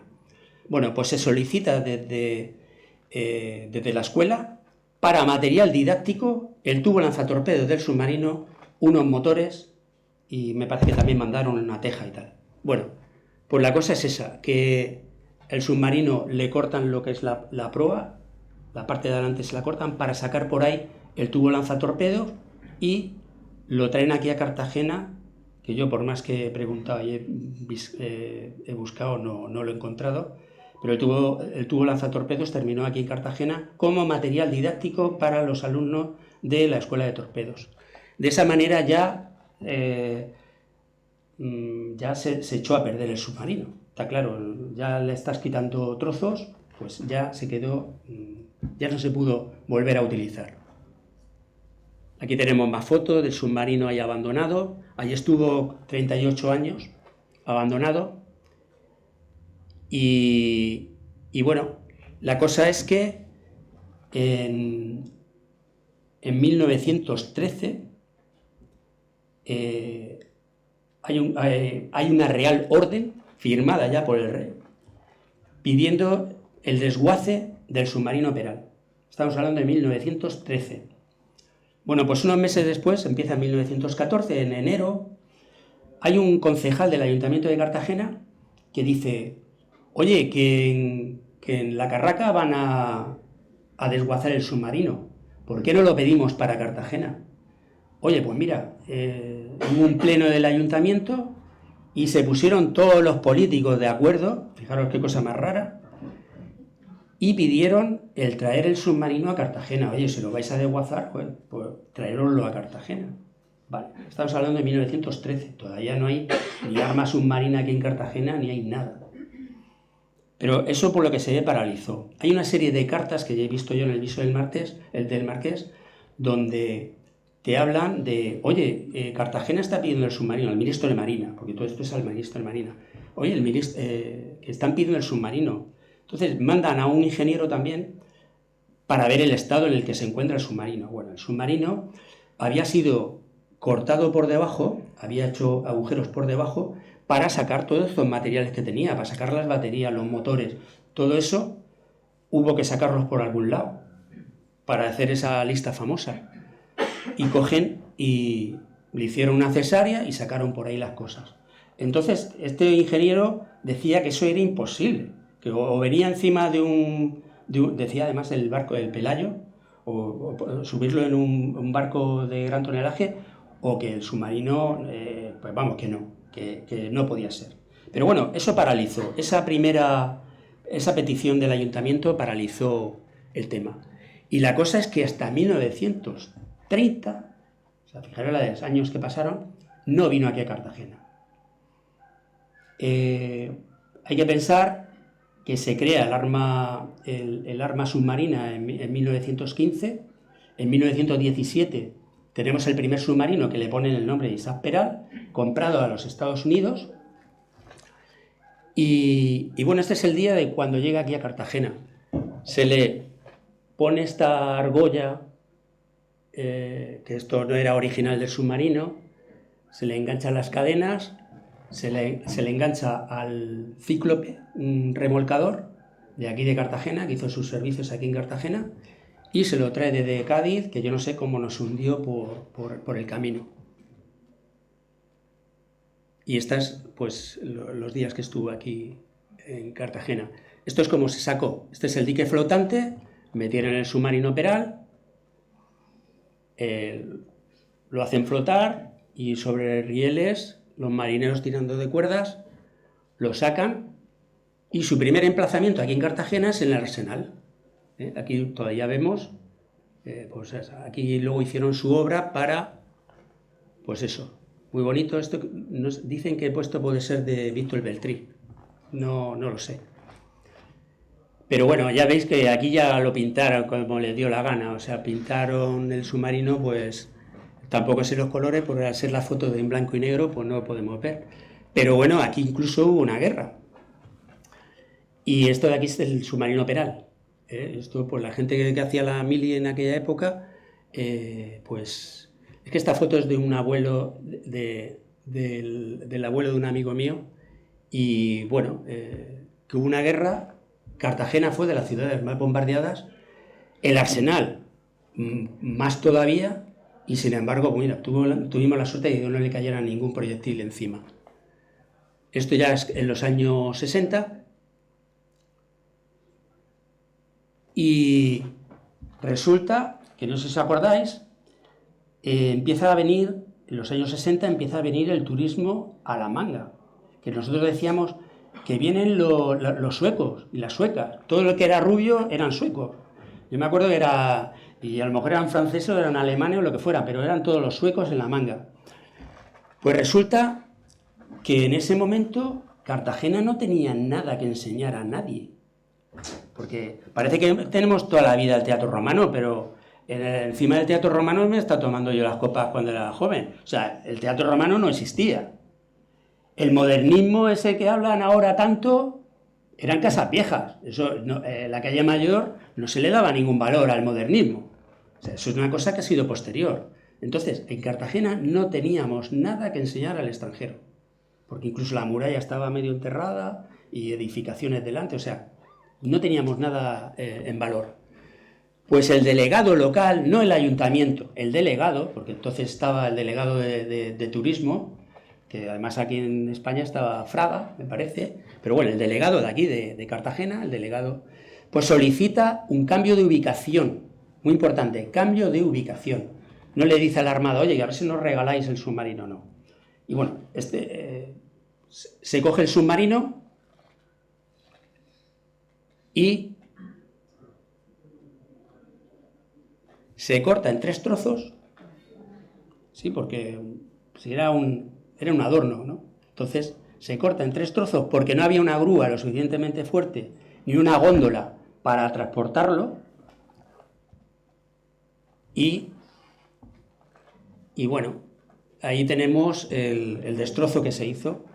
Se cortó en 3 trozos, se unieron, y ahí estuvo muy bonito, con los chorros esos gordos que pegaban, que yo me acuerdo de crío que metía la mano y hacía daño, y que bueno, que eso al final terminó haciendo agujero en el submarino por la mañana se llenaba de agua, y por las noches cuando cortaban el agua pues se vaciaba. Y estas son las soldaduras que tiene el interior del submarino ahora. Cuando decía que no existía la soldadura y no había nada soldado, pues ahora sí, ahí tiene 2 soldaduras muy gordas, y estos son los que se inmortalizaron, el Coñi y el Chapín, que son los que hicieron la soldadura y luego pues se inmortalizaron ahí en el submarino pues con más soldadura. Y bueno, aquí está el submarino, en su primer emplazamiento aquí fuera ya en Cartagena. Fijaros cómo lo pintaron. Esto le llamo yo, bueno, ahora os lo diré cuando hablemos de las capas de pintura. Aquí se le pinta de otra manera. Esto era al gusto del de Parques y Jardines, Esto no preguntaban a nadie. Yo le pago una línea de flotación, bueno, aquí ya tenía una pinta más militar, ¿no? El submarino nos lo llevamos a la Expo, pues teníamos que fardar de submarino, ¿no? Y se tiró más de un año allí en la Expo, no tuvo ningún problema salir, pero a la vuelta se llevó un golpe, porque he visto fotos de la ida y la vuelta, y al sacarlo por lo que se ve del pabellón, pues la hélice de proa debió de pegar contra el suelo y está un poco guayado. Si lo veis, cuando veáis el submarino os daréis cuenta. Pero bueno, estuvo en el pabellón, volvió a Cartagena, que la gente se cabreó porque decían que se lo iban a llevar a Murcia y que ya no iba a volver más a Cartagena. Pues bueno, la cosa es que volvió. Estuvo más fácil de haber seguido a Madrid, que lo sepáis. O sea, Madrid también lo solicitó. Y bueno, esto ya era lo que parecía que iba a ser su último emplazamiento. De hecho, Pilar Barreiros dijo que mientras ella fuese alcaldesa, ese submarino no se iba a mover de ahí. Y bueno, llega el 29 de abril del 2011 este soy yo, que pido permiso para entrar en el submarino para terminar mi libro. Curiosamente, yo no sabía entonces de quién era el submarino. Yo no sabía si era de la Armada, si era de Obras del Puerto o si era del Ayuntamiento. Yo, el primer sitio que vine fue al Ayuntamiento. Me vine al Ayuntamiento, hablo con el que me atendió. ¿Qué cosa más rara estás pidiendo? Eso, habla con cultura. Digo, vamos bien. Voy a hablar con los de cultura. Me fui a cultura. Vamos a ver. Oye, que mira, que les tengo que explicar otra vez toda la película. Mira, que estoy haciendo un libro, que quiero entrar. No, tienes que escribírnoslo y tal. Vale, se lo escribo, que no era con ánimo de nada, que nada más que para sacar un libro hablando del submarino, que tal. Muy bien, los convenzo. Me dice, sí, pero ahora tenemos que hablar con Parques y Jardines. Digo, ya vamos mal. Digo, ¿y eso? Dice, sí, porque como está catalogado como adorno de fuente, es así, o sea, eso es como le dijeron en el ayuntamiento. Como está catalogado como adorno de fuente, pues son ellos los que llevan el mantenimiento. Digo, vale, vamos a Parques y Jardines. Oye, que les cuento otra vez toda la historia y me dicen, sí, pero tenemos que hablar con los de Aquagés, que son los que tienen la llave del submarino y te tienen que vaciar la fuente para poder entrar. Entonces ese día yo digo, voy a ir acompañado. Acababa de conocer a Diego Quevedo y digo, qué mejor que con Diego, que es otro apasionado de Peral, para entrar en el submarino, ¿no? Y bueno, pues sacamos una serie de fotos rotos que veíamos. Pues que cada vez que llovía el submarino, bueno, tenía barro incluso por dentro, o sea que no se estaba cuidando. Esto es cuando se cortó el submarino en 3 trozos, como pilló los tanques de lastre, tenía unos tanques de lastre que eran de hormigón, pues ahí se hicieron las montañas. O sea, que ni siquiera allí, cuando yo hablaba con las de patrimonio, una vez que se pusieron a restaurar el submarino, decía, mira, tenemos la suerte de aquí, el último que barrió fue Peral. Porque luego decía, mira, pues es que este hormigón luego va a venir muy bien porque podemos investigarlo. O sea, la de patrimonio eran arqueóloga, entonces hablaban de investigar hasta el hormigón del submarino, ¿no? Pero fijaros cómo estaba, todo oxidado, todo ahí de bombillas que se pusieron en algún año para entrar dentro del submarino. Bueno, estas costras era por donde le entraba agua. Ahora cuando hablé de las capas de pintura, fijaros, por aquí entraba el agua, entre la pintura, o sea, es que la pintura no estaba haciendo absolutamente nada. Y este era el estado en el que se encontraba el submarino. Por aquí entraba agua a caño cada vez que llovía. Y luego, bueno, lo habéis visto las cagadas de paloma. Bueno, pues yo con estas fotos hago 2 cosas. Lo primero es enseñárselas a mi hermano José Manuel, que es el arquitecto que hizo el nuevo Museo Naval. Y le digo, José, ¿no veas tú cómo está el submarino? Esto hay que ponerlo a cubierto. Yo pensaba, pues el ayuntamiento coge ahora, pone dinero y hace un chamiz, o sea, hace un edificio y nos protege el submarino. Y eso vale una pasta y eso el submarino no estaba dispuesto. Pero yo lo que no sabía es que en el Museo Naval había una nave que la llamaban para grandes piezas o algo así, que es donde está ahora el submarino. Y él fue al que se le ocurrió el llevar el submarino allí. Me dijo, tengo el sitio. Y oye, espectacular el sitio porque es contemporáneo el submarino, tiene 10 años más que el submarino, o sea que es de la época. Si el submarino se hubiese construido en vez de en La Carraca, se hubiera construido aquí en Cartagena, pues muchas de las piezas se hubiesen hecho en ese taller, porque era el taller de fundición. Que también me preguntan, ¿y por qué se hizo el submarino en La Carraca? Digo, porque allí estaba destinado a operar. Si hubiese estado en el Ferrol, se hubiese hecho en Ferrol. Nada más. Bueno, pues el 15 de diciembre de 2012, perdona, que no he terminado. Le enseño las fotos a mi hermano y dice, el sitio es esa nave. Vale, me voy a Madrid a conocer al director del Museo Naval, González Ayer, y bueno, me dijeron, oye, con el almirante solo puedes estar 5 minutos. Bueno, me tiré 1 hora Y el tío no paraba de preguntarme, y yo le saqué los planos porque venía de los archivos, le enseñé las fotos, me pidió copia de las fotos, a él sí se las di. Y otra cosa que hice fue ir a conocer a Javier San Mateo, que falleció el año pasado, y era bisnieto de Isaac Peral. Y había escrito un libro y bueno, estaba muy preocupado con el tema del submarino. Y este hombre lo que hizo, al ver mis fotos, fue escribir 3 cartas. Una la mandó al Ayuntamiento de Cartagena, otra la mandó a la Armada, y la tercera, que es la que hizo daño, a Casa Real.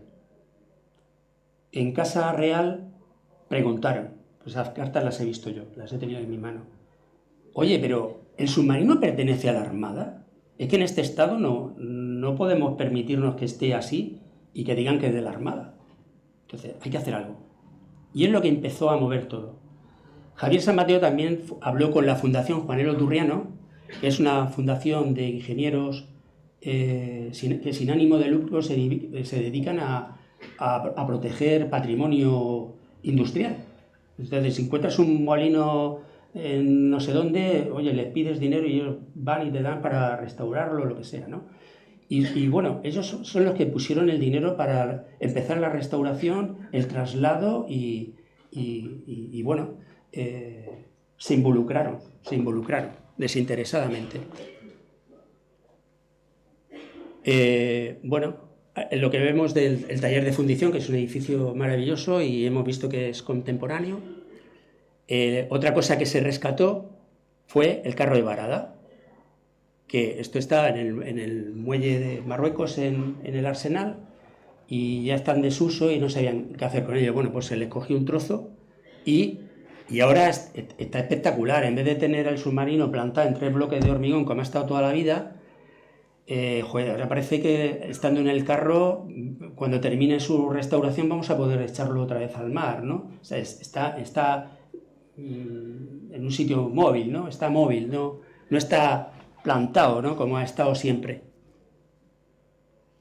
Y bueno, empieza la restauración, vienen las de patrimonio, bueno, se involucra también la Universidad Politécnica de Cartagena, nuestro amigo Marcos hace un estudio de las capas de pintura, muy importante. Me hizo mucha gracia porque la primera capa de pintura que fue a coger una de las de patrimonio, la veías con su cofia, con todo tapada, con los guantes, un bisturí, iba a cortar una pequeña capa de pintura y cuando pincha empieza a salir agua y dice, me parece que he roto una cañería, la mujer. Digo, ¿qué dices, una cañería? Digo, no, era la pintura. O sea, dentro de la pintura se había hecho una bolsa y no estaba protegiendo al submarino. O sea, el agua entraba por lo que hemos visto antes de esos desconchones y llevaba ya el submarino un mes dentro del Museo Naval y salía agua a borbotones, que es verdad, pero decía aquello que había pinchado una tubería, ¿entiendes? Entonces, con el estudio que hizo de pintura, llegamos a la conclusión de que se pintaba cada 4 años, más o menos. Fijaros, como no teníamos la manera de datar, porque las fotos de los años 60 eran todas en blanco y negro, pero estaban las postales. Tengo el amigo Diego Quevedo tiene una colección de postales de submarino y como las postales sí están datadas, pues pudimos saber cada capa. Esto es cuando salió, en 1965, le llamo yo el de la guagua. ¿Sabéis por qué? Porque enfrente salían los autobuses de la guagua, que iban al poblado de Repsol. ¿Os acordáis? Pues resulta que estos eran los colores del submarino, de los autobuses, azul con una raya y plateado por arriba. O sea, el de Parques y Jardines dijo de pintarlo de esa manera.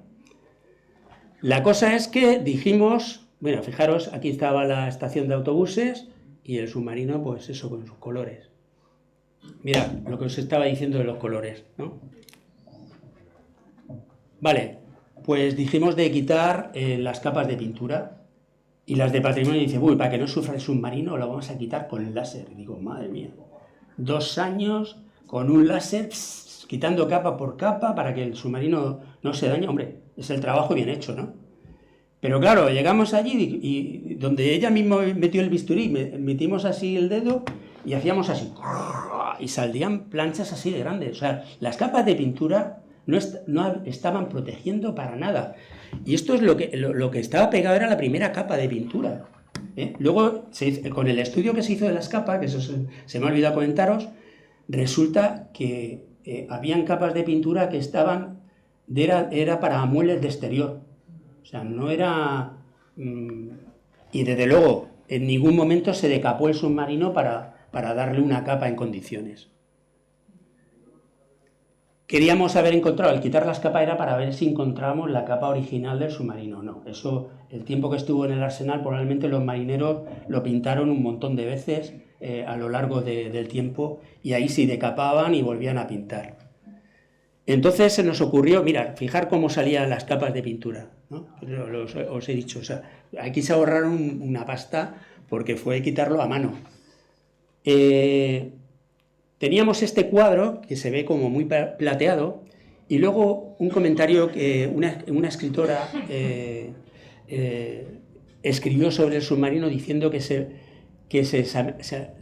semeja a una ballena plateada, ¿no? Y bueno, era patrocinio de Viedma, que era una escritora que defendió mucho el proyecto del submarino. Y una cosa muy importante, que esto nos costó mucho convencer a Patrimonio e incluso a la Armada. La Armada decía, bueno, cogemos el submarino, lo llevamos al salón donde está ahora, ¿no? a la sala Isaac Peral, y ahí se queda. Y nosotros dijimos, no, oye, ¿y por qué no le rescatamos esos elementos que por el paso del tiempo han perdido? Más que nada para poderlos explicar. Se habló con Patrimonio y se les convenció, y diciéndoles sobre todo, es que no nos vamos a inventar nada, tenemos los planos originales del submarino. Entonces hicimos una cosa muy bonita, que fue, en vez de ir a Hierro no sé quién a que nos hicieran las piezas, cogimos los dos centros de formación profesional de aquí de Cartagena, que eran Salesianos y el Politécnico, y los alumnos y los profesores piezas que en su día se le arrancaron al submarino, como una de ellas, que es esta, la torre óptica, que se le quitó, bueno, un montón de elementos, pero lo curioso era que habían piezas que se habían hecho en el Politécnico, piezas que se habían hecho en los Salesianos, encajaban perfectamente y luego se adosaban al submarino pero nada más que siguiendo los planos originales. Entonces, esto le ha encantado a todo el mundo, o sea, porque esto también le pusimos el candelero, la barandilla, que el submarino la llevaba. O sea, porque si no te caes, es que eso es muy redondo el submarino. Y bueno, esto es abril del 2011 y esto es ya 2 años después, cómo ha quedado. Y ya con esto, Peral ha hecho algo útil para la ciencia y para España, la historia, la área de justicia. Y todos, inventor, jueces y público, tendrán que comparecer ante ella. José Echegaray, que era amigo íntimo de Peral, y que fue premio Nobel en 1904. Y con esto termino.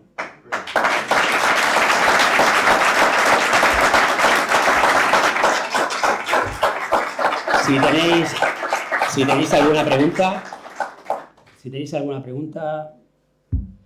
encantado. A mí me queda una duda. Sí. Las cartas que hizo en Nieto, Sí. que era la última que era para la casa. Al final, el submarino, ¿qué pertenece a la Casa Real o ¿Habéis visto ese documento que he puesto para sacar el submarino fuera del arsenal? ¿Mm? En esa carta pone, se autoriza un cambio de ubicación. Se autoriza un cambio de ubicación. No, se regala el submarino a la ciudad de Cartagena. ¿Sabes lo que te digo? Es muy distinto. Que probablemente algún almirante del arsenal dijera, bueno, aquí tenéis el submarino para el uso y disfrute. O sea, que a lo mejor lo regaló de boquilla. Pero con papeles no se pudo demostrar que el submarino nunca dejara de pertenecer a la Armada. Y están todos esos papeles, si los podéis encontrar en el archivo de aquí del Arsenal en Cartagena. Porque yo he puesto ahí solo una carta, pero hay una correspondencia con el ministro de Marina, con el almirante del Arsenal, con el ayuntamiento, bueno, con el ayuntamiento no, con el delegado de turismo, porque además no era el ayuntamiento quien lo pedía, era el delegado de turismo, que no tenían nada que ver con el ayuntamiento en aquella época. ¿Cómo fue la historia posterior en Alemania de Peral? Pues Peral, sí, bueno, me dicen, pues Peral se fue a Alemania a vender su invento, no. Peral se fue a Alemania porque él, en su, juventud, en alta mar, cuando él estaba destinado en Cuba y estuvo en Filipinas, un barbero le cortó una verruga. Y eso, además, para un hombre de mar, pues hace que eso era una herida que no se le curaba. Si os fijáis en todas las fotos de Isaac Peral, siempre da este perfil. Nunca te enseña este. Todas las fotos, a no ser que sea un cuadro, que entonces lo pintan como te da la gana. Pero él siempre llevaba aquí un espadadrapo tapando esa herida, que eso al final se le convirtió en un cáncer. Entonces, él abandona la Armada, empieza a montar sus fábricas de electricidad, monta fábricas de luz en 29 provincias, o sea, termina siendo millonario, pero le dura la cosa 3 años. ¿Por qué? Porque se le empeora mucho, él tiene unos dolores, de hecho, muchas de las pruebas del submarino tiene que posponerlas por los dolores tan grandes que le da de cabeza, porque al tener la verruga esta en la sien, muy cerca del cerebro, pues le afectaba mucho. Peral entonces, ¿qué estaba comentando? Que me perdí. Sí, primero le hacen una operación aquí en Madrid, el doctor Rubio, y le dice, mira, yo aquí te he limpiado. De hecho, creo que después de esa operación, Peral se queda ciego de un ojo. Dice, yo te he hecho lo que he podido, pero si quieres que esto vaya adelante, te tienes que ir a la eminencia que está en Alemania, el doctor Bergmann. Y se va a Alemania a que le opere. Dicen que la operación fue un éxito, estuvo ahí ingresado, pero que una de las curaciones dicen que no se la hicieron, que entonces por eso se le infectó, que no sé cuánto, y la cosa es que murió por eso, por esa infección, una sepsia que le dio de infección después de la operación. En Alemania. Entonces, su cuerpo está allí, ahora hemos encontrado, bueno, estuvo allí, me refiero, y hubo que repatriarlo. Su primer sitio donde vino fue a la Almudena, en el cementerio de Madrid. Allí estuvo hasta 1911, que a Peral a la viuda de Peral le dicen, oye, mira, que vamos a hacer unas obras en la Almudena, porque por ahí pasan hasta líneas de autobuses, no sé si habéis ido alguna vez a la Almudena. El cementerio es una ciudad, es tremendo.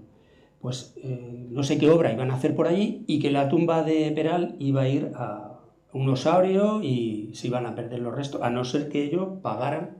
La mujer en esa época ya no tenía un duro. Y entonces, desde aquí de Cartagena, Dorda a nivel popular así se sacó un dinero y se consiguió convencer a la viuda de decirle, oye, si no vas a poder pues respetar los huesos, oye, traerlos aquí a Cartagena que siempre será bien recibido, ¿no? Entonces, en 1911 viene aquí a Cartagena y lo meten en una tumba que tengo ya localizada provisionalmente, porque hasta 1927, o sea, fijaros el tiempo que pasa, no le hacen el mausoleo, que yo creo que ya se lo hicieron un poco por vergüenza, porque a la viuda le prometieron que le iban a hacer ese mausoleo, pero no encontraban el momento. Pero claro, se les caía la calle de vergüenza al ayuntamiento cuando resulta que la flota de submarinos italiano viene con 7 submarinos, amarran aquí en el puerto de Cartagena y dicen que quieren hacerle un homenaje a la tumba de Peral. Entonces, claro, el ayuntamiento corriendo buscaba un cuadro con la cara de Peral, lo ponía allí, ponía unos candelabros, ponía allí flores con las letras de Peral, o sea, montaba ahí unos tinglados para que vieran que aquello estaba cuidado. Llegaban allí, le rendían honores y se iban. Pero es que a los meses llegaban los alemanes. El Enden, un buque escuela alemán, vino con su comandante, que quería darle también homenaje a Peral. Así que otra vez a montar toda esa película. Y por eso al final yo creo que se le hizo el mausoleo. Si no hubiese terminado en una tumba, digo yo, no lo sé. Eso, la suerte es que sí, ahora tiene un mausoleo y está muy bien, en muy buenas condiciones. Dime. Vamos, perdona. Estaba comentando que el ayuntamiento se va a hacer cargo de un museo en la calle, no sé cómo se llama, la calle está pequeña. Sí. Y ahora El Callejón Zorrilla. El Callejón de Zorrilla, correcto. Y ahora mismo nos encontramos el submarino en el emplazamiento actual. Sí. ¿Va a haber una incongruencia en papeles, documentos? El submarino está claro que no se va a ir a la calle Zorrilla. No. Pero... no. Va a ser complementario, porque a ver si me entiendes. Una cosa, si lo bueno de Cartagena es que ahora tenemos que puedes ir a visitar la tumba de Peral, que es muy bonito, o sea, es un mausoleo muy bonito, modernista, además está hecho por Víctor Beltrí, o sea, y bueno, es una maravilla. Puedes ir a ver el submarino y el Museo Naval y rematas yendo a la casa natal de Peral, que es donde nació, que ahí lo que se va a guardar, porque lo que no se va a hacer en esa casa es comprar una cuna, una cama antigua y decir, aquí es donde nació Peral, esta es la cuna donde sus padres... No, eso es un falso histórico y no se puede hacer, porque no tenemos esos muebles. Pero Diego Quevedo tiene una colección, lleva 30 años coleccionando cosas de Peral y es lo que le va a dar contenido a la casa natal. Entonces la casa natal es muy pequeñita y va a ser un pequeño museo donde vamos a ver, pues, en esos años de euforia que hubo de la gente, que el que tenía, el que era pintor le pintaba cuadros a Peral, el que era escultor le hacía bustos, el que vendía botella de coñac hacía etiquetas con el busto de Peral. Bueno, pues todas esas cosas Diego ha ido coleccionando durante 30 años y es lo que le va a dar contenido a la casa y va a estar muy bien. Y a eso le vamos a sumar, bueno, una maqueta que tengo, bueno, esta maqueta, la del aparato de profundidades, y otra que tengo como esta, pero más grande, y bueno, y va a haber más sorpresas, ¿no? El despacho de Peral se va a quedar... No, el despacho sí, porque además el despacho de Peral tampoco pertenece a la Armada, es de patrimonio. Es de patrimonio y por eso ahora está en una sala, no sé si la habéis visto, que está cerrada, climatizada, porque se dieron cuenta de que se estaban estropeando algunos muebles y ha habido que climatizarlo por eso. Por eso pertenece a patrimonio. Porque mira, en 1972 la familia Peral vende por 4,5 millones todo lo que está ahora en el Archivo Histórico Nacional, que son toda la documentación, cartas, planos, todo. Pero lo que es material así como la bandera, los muebles del despacho y un montón de cuadros y demás, todas esas cosas, como no pueden estar en un archivo, lo llevan al Museo de las Ciencias en Madrid, al Museo de la Ciencia. Allí está puesto el despacho, que como lo hemos visto aquí, puesto, pero hay un momento dado que decían, ¿y este de Peral quién es? ¿No? Allí en Madrid no pegaba, entonces pasaba la gente, veía un despacho y no le hacía ni caso.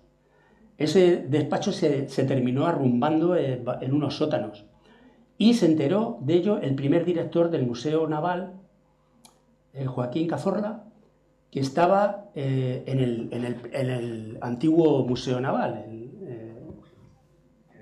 en el ISEN, donde está ahora el ISEN. Pues, y es el que le pide a Patrimonio el despacho, oye, para tenerlo allí arrumbado, traerlo aquí a Cartagena, que le vamos a dar uso. Y es el que se lo trae aquí a Cartagena. Entonces, en la casa de Peral no te vas a encontrar ningún despacho, ninguna cama. Lo que sí vamos a poder, y es porque se ha respetado, es una de las cocinas.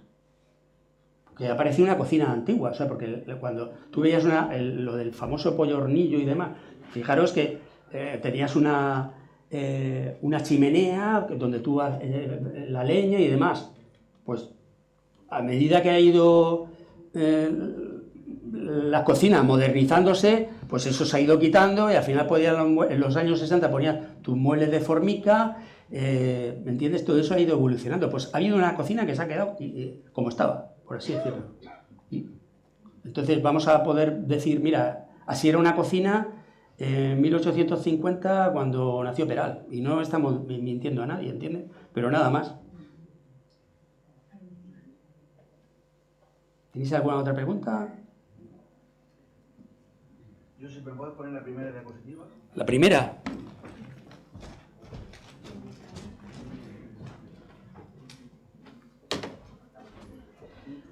¿Cuál es la primera? La de...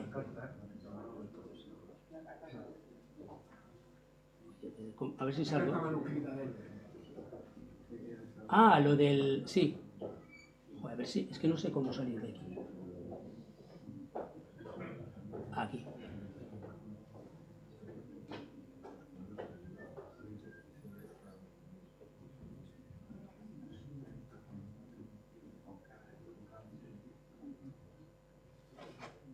Pues que esta es una cosa y aquí tengo otra. Uf.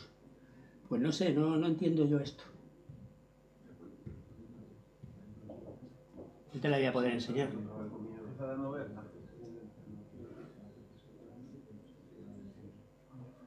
No te la voy a poder enseñar, no sé lo que le pasa a esto.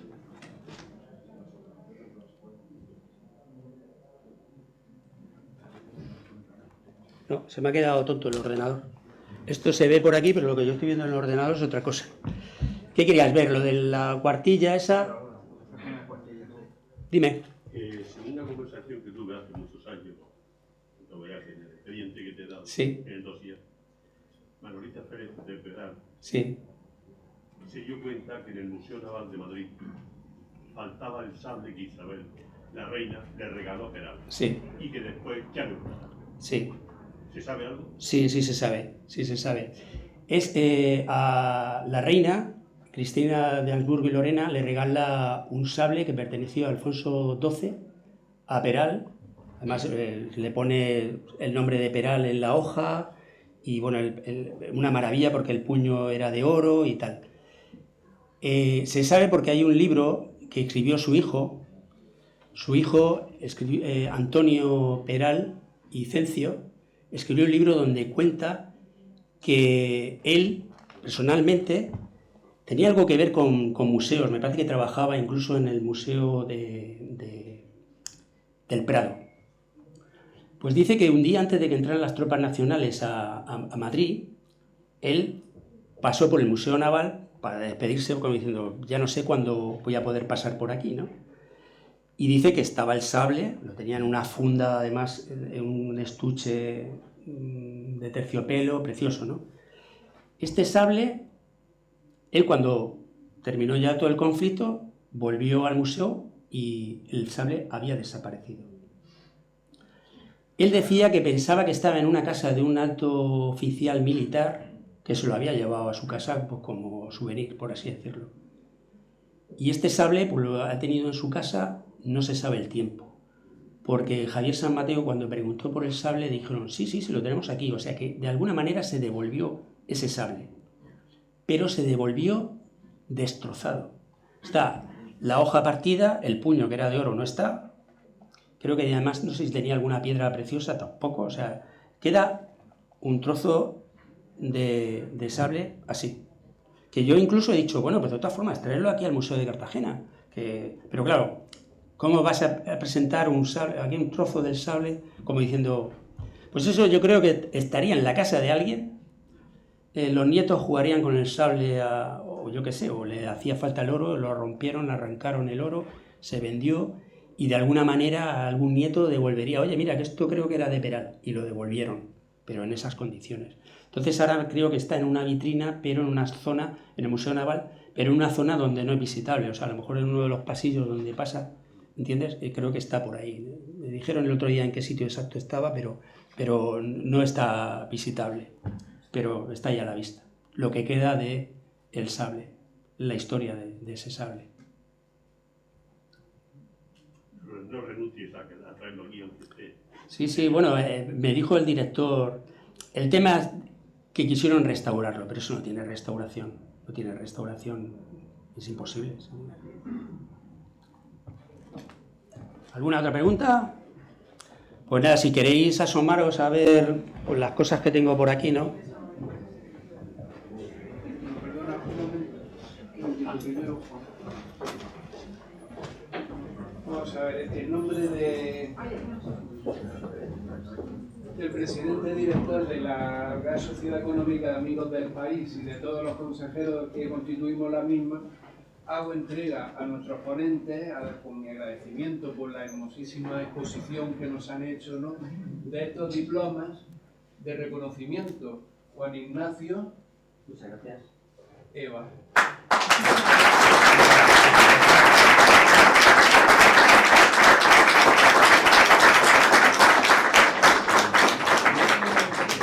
Bueno, pues muchísimas gracias también a todos de nuestra parte por habernos acompañado y a ver si dentro de poco la cabeza fluye y organizamos otro encuentro con otro tema, otro protagonista que seguro que nos va a contar las cosas igual de bonitas.